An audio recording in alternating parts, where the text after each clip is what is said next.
So it was like literally at that moment, I realized we basically lost 70% of our company in a matter of a week. Everything we had built for 5 years in 1 week with one change that was a once in a decade type of event in the middle of the most important, worst time that it could have ever happened.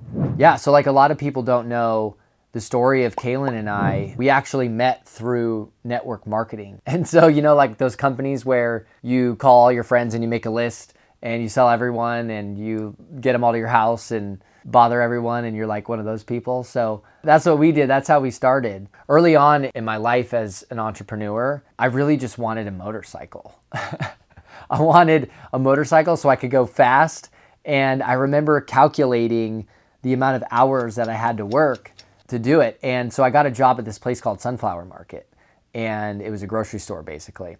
Literally, they had just had this big ordeal, like PR nightmare, because some freaking weirdo put something in the yogurt samples that wasn't yogurt. We'll just put it that way. I walk into this place and it was like, you could tell the whole place was scarred from this. And I'm like, I'm just here to work, So I worked in the dairy section. And so my job was to stack all the dairy and face it. And man, I worked hard at that job. I really did. I put a lot of effort in. There were guys that worked harder than me, and I saw them and I was like, man, I got to work like that guy. And I remember after a few months of that, I went to my boss and I was like, hey man, can I have a raise? And at the time I was making, I think, $7.25 an hour. And he's like, yeah, well, it's only been 3 months. Keep doing a good job and come talk to me in another 9 months. And I just wanted 50 cents, right? And so I wanted to go from $7.25 to $7.75. And I was like, man, this is going to take a long time to get where I want to go. And I remember the next day I came in, I literally watched my manager just chew this guy out. I think he was like late, like barely late, like 5 minutes late. And he just lost it on him. And I was like, that's not going to be me. And that's when I just walked out. I left, right? And so it led me to my next job, which was with my uncle, actually. And my mom was like, well, why don't you get a job with your uncle? And I was like, well, I didn't think about that. He had a remodeling company. So they remodeled bathrooms and kitchens and floors. And they threw me in the back corner of the office. They hired me, probably because I was the nephew.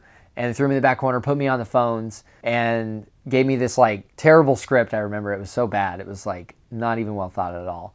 And we're like, call all these people that need to get appointments set that we haven't been able to get in contact with. And so I effectively start just calling all these old leads, just dialing down. And I remember like, man, this script, like I called one lady and read the script and I was like, that was terrible. And so I rewrote these scripts, right? And so I made all these calls and I did it. And I think they really didn't even expect me to succeed. I think they were like, oh, we'll just throw them in there and see what happens. But I dialed, man, and I got appointments and I set appointments. And then they moved me up to the front desk. So now I got the best leads coming in. And then they put me at the home show. And I remember I broke a record at that home show. It was like the highlight, like such a highlight. It was such a blast. And I'd dress up, I'd wear a tie.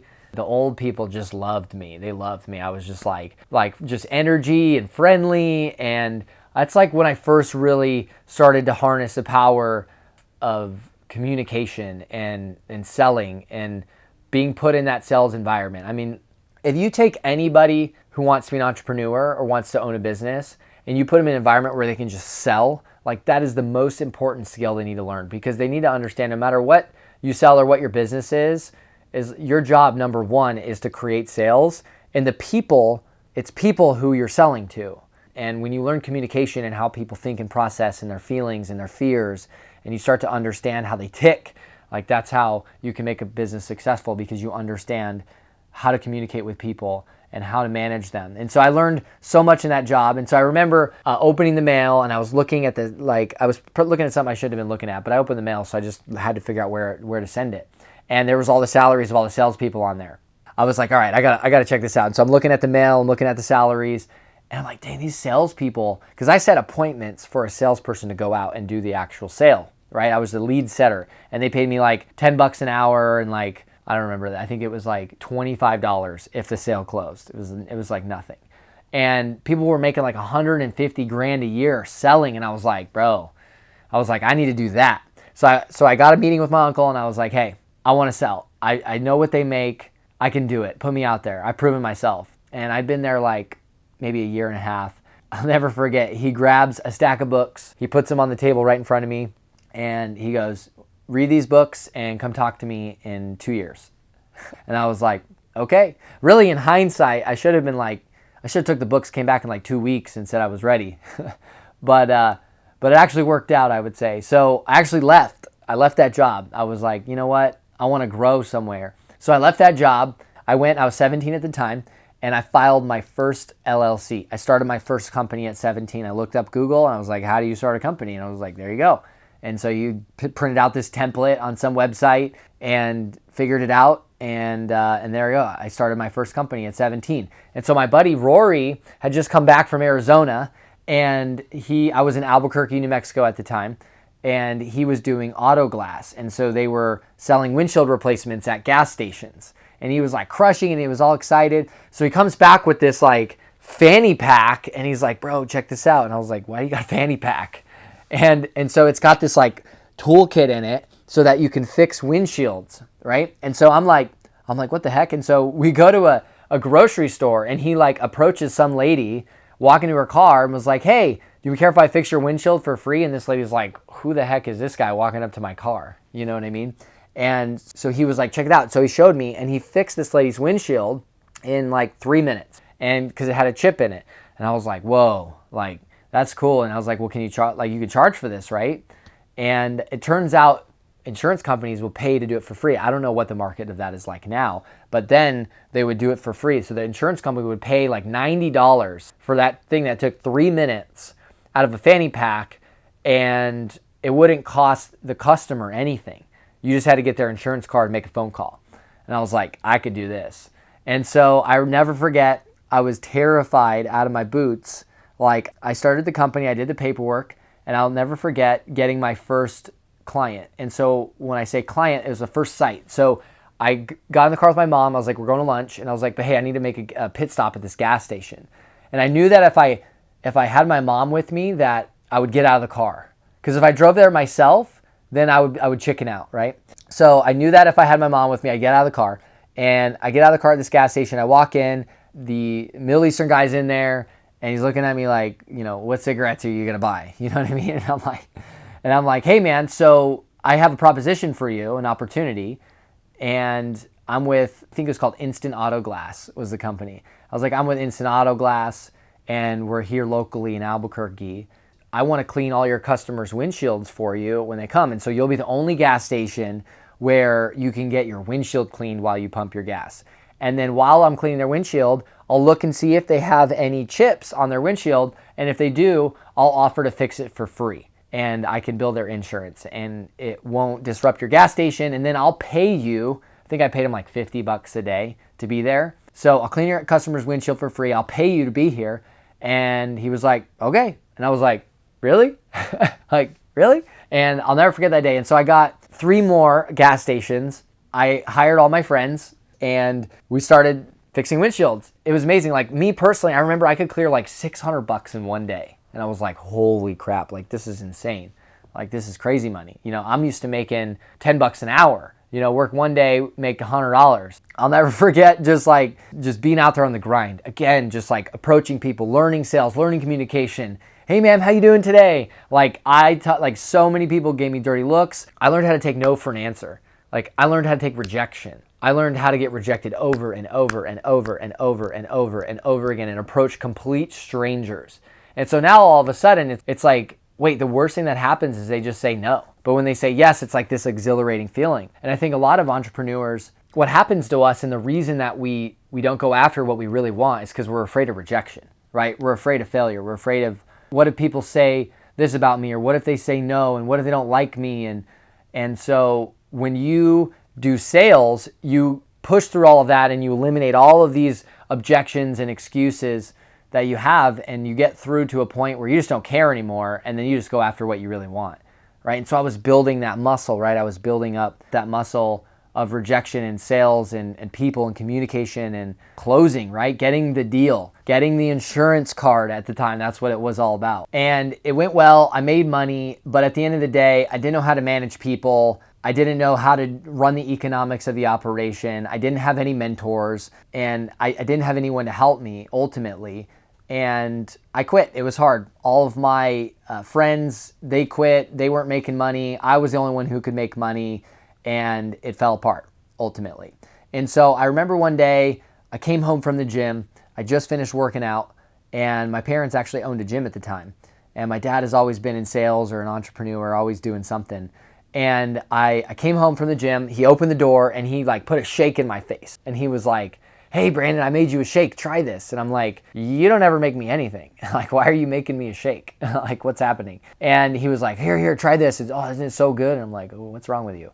Right? So I sit down and he shows me this video, and it was like, anyone who's in network marketing or ever done MLM, it's like 3 people and then 9 and then 27, and you're watching like the pyramid thing, right? And I was like, I could do this. I was like, this is amazing. I was like, wait, so I just like show people this video and then they sign up and like get shakes and then like help other people like sign up, and we just sell and that's it. And I was like, I'm in. So I went home, I signed up. I was 17 years old. I signed up illegally. You're supposed to be 18. And I started working it. I called every single person I knew, right? I gathered as much information as I could. And truly, I found my first mentor. There were 2 mentors in that company, and it was an incredible success of a company that I joined. It was Body by Vi, Visalis 90 Challenge, and we sold health products. And so every single night I was in a living room with a different random group of people that I accumulated through phone calls to make a presentation to, show them the deal, close the room. I stood up in front of the room. I learned how to teach. I learned how to speak. I learned how to close a room, right? I learned how to present. And these are all skills that they're just invaluable in business, right? You have to build these skills because you need them no matter what business you're doing. And so that's why I love network marketing as like a training ground for entrepreneurs. It's like such a great place to learn skills. And so through that, we actually did about $12 million in sales over 4 years. And I attribute it truly to being around people who wanted more, right? Being around mentors, being around ideas, right? Getting in the right rooms, right? I'm in rooms and I cultivate rooms, and I work with clients that have $5-10 million companies to help them grow. And I do strategy days and we invest in companies, right? So it's at a whole nother level now. But at that point, it was getting into the right room, and that's what really ignited things for me. Ultimately, I ended up meeting my wife. We talked for like 10 days on FaceTime, like all day. If you guys remember, like if you're married or you've got a spouse or you're engaged, like you remember when you first started talking to that girl that you knew she was the one. And we talked for like 10 days, back and forth, FaceTime. And I remember I sent her a bouquet of sugar cookies. I'd read this book and she told me that was her thing was gifting, right? She loved gifts and she loved these cookies. So I sent her sugar cookies. I was not a romantic dude. I was not. I was like the last guy that was going to ever get married. I was just like, I don't have time for that. Man, when you meet the right person, it's crazy. 1 + 1 can be 11 quick. And so I sent her this bouquet, convinced her to drive out. I'm in Denver at the time. She drives 20 hours straight. And basically, she came in, moved in. She didn't know she was moving in. She thought she was staying for like 2 weeks, and we were just gonna like work together, and then she never left. We ended up moving in together. So through that success, working with her in network marketing, I learned all the skills that I needed to really start my own business. I finally got the bike, right? I finally got the bike. I got the girl. I got the car. I had ultimately everything the world said that you should have to be successful, and then you'd be happy. I was on stages, people wanted to know my name, people look up to me, I was training, I led people that were way older than I was, and man, my ego was huge, that's for sure at that point. I'll never forget just the feeling of like emptiness at that point. That's really when God entered my life, and that's when I gave my life to Jesus and I got saved. Right? And so these religious terms that people don't really understand fully, but for me, I was like at the height of all of this. I had everything that everyone said you should want, but I felt empty inside. And I was at 19 years old, and it's a crazy experience. So I ended up going to a church, I got saved, and God became a huge part of my life at that point. Now, I believed, but I didn't really follow. And so that story will come. And so ultimately what happened was the network marketing company crashed, right? Like all the momentum was lost, customers, there was some leadership scandal stuff happening, and the company failed, right? It had a big failure. The craziest thing about it all is we were basically faced with a choice. And Kaylin and I were faced with a choice. Were we going to go to another network marketing company and take an offer and jump ship, or were we going to go start our own business? Instead of going to another company jumping ship, and the reason we didn't do that is because we were signed up with our parents. And so our parents would have lost income if we would have made that decision. And I was like, I'm not going to like take income away from my family. And like my little sister's private school is paid for from my parents. And if I jump ship, then that would impact them. And so instead of going the route of jumping to another network marketing company, we stepped out in faith and we started what is now known as Lady Boss. I'll never forget, we spent 2 months filming in the gym, filming content to create the actual workout and health program. It was overnight because we were sneaking in the gym that my brother managed. And we like worked around the like cleaning ladies, vacuuming in there. And like I had this crazy rig with my cell phone and a tripod, totally like duct taped together. But like we did it, we made it happen. And so she built the app that we had by herself. And I was doing the emails and building the website and wearing all the hats and doing the accounting system, and had no idea anything about business, but we had skills, we had leadership, we had sales, we had these other abilities, right? And so we launched this thing 2 months in, no income, no rent, like pennies in our bank account, and it had to work. And I'll never forget, the first customer came through, it was $23.49, and her name was Yolanda. And like we launched this thing at 7 in the morning, which by the way, never launch something at 7 in the morning. That means you're getting it ready all night instead of all day. Launch things in the evening. I'll never forget, it's the best money I've ever made. And it was like ding, ding, ding, ding, ding, ding, ding, ding. And then more and more customers. And we had made, I think, $20,000 by the end of 24 hours. And it was like this 2 months of work all culminating in this moment. And it was like, it was mind-boggling. And thus the journey begins, right, with Lady Boss. And really for a year, we kind of coasted, right? We were making $20,000 a month. We were comfortable. We were living a laptop lifestyle. We didn't work that much. And we got to this point where we got bored. Like I basically retired at 23 and we got bored. And it was like, I remember God just like knocking on my heart, just like, are you going to do this thing for real and help people? Are you going to make an impact with it? Are you going to see what you're made of? Are you going to see what you're capable of? Or are you just going to hang out? Right? Be comfortable. And man, I knew I had this fire, and you have this fire. If you're watching something like this, you have that fire. Like it exists in you. And I needed to stoke it. I was getting bored. I wanted to see what I was made of. And so I remember we signed an office lease and we decided to start hiring people. That's when we went all in. That was our all in tipping point moment where we're like, we're going to do this thing. We're going to make this happen. We hired like 8 people. I had no idea what I was doing. I was learning as I went. I was using books as my mentor. Looking back, I regret not spending way more money for strategy days with entrepreneurs, joining more groups. We were in groups, but we didn't have one-on-one support and help, and we made so many mistakes, but we fumbled our way through it, right? And that's part of what I love about what I do now, is getting to help entrepreneurs with that strategy when they're crossing through the thresholds of 2 million, 3 million, 5 million, 10 million, 15 million, and dealing with those problems. It's insane. And so what ended up happening was we grew fast. I mean, we went from 200,000 to 2 million to 7 million to 30 million to 33 million to 40 million to 44 million, right, in annual revenue. And this rise was intense. I mean, it was like, I've never been pushed so hard and challenged. And this happened over years. You know, you fast forward, there was Inc. number 4, fast growing B2C in 2019. We've cumulative done over $200 million in revenue now and all this stuff, right? But it didn't end the fairy tale ending that most people think. And so what actually happened in 2021, Kaylin and I, we were entering a new season of our life. We had 1 daughter at the time and 1 on the way.